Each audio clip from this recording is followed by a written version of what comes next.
Word choice, structure, and point of view in literature. Authors can choose different words to create different tones and meanings. One way authors do this is by using words with different denotations and connotations. The denotation of a word is the literal meaning, or the definition you would find in a dictionary. The connotation of a word includes the emotional associations that the word carries. So let's consider the word lean. You can either lean on a wall, or you can be lean, as in fit and muscular. These are both valid denotations of the word.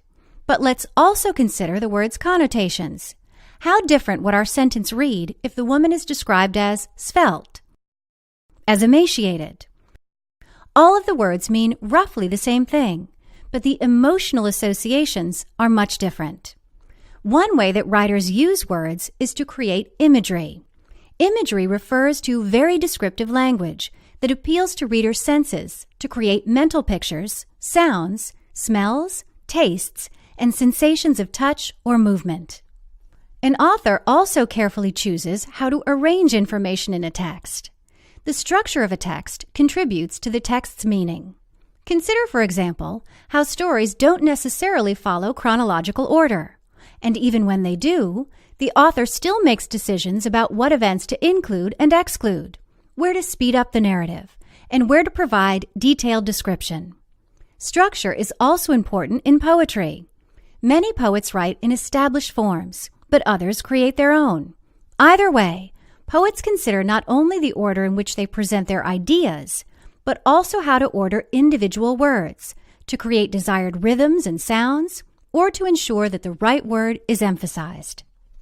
Point of view refers to the perspective from which a work of literature is presented.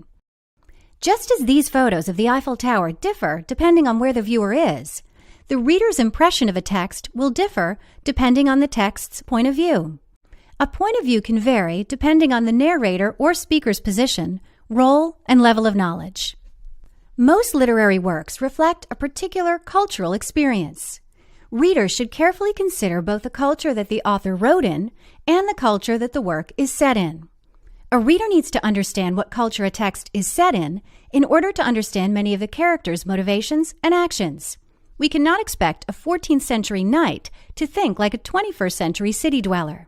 Similarly, the culture of the author can greatly affect the attitudes and illusions that he or she brings to the text, even if he or she is writing about a different culture. So if our knight was the protagonist of a story by a writer today, he would be more likely to espouse modern feminist values than if written by a writer in his own time. Finally, it's important to remember that text does not always mean exactly what it says. Literary texts use a great deal of figurative language.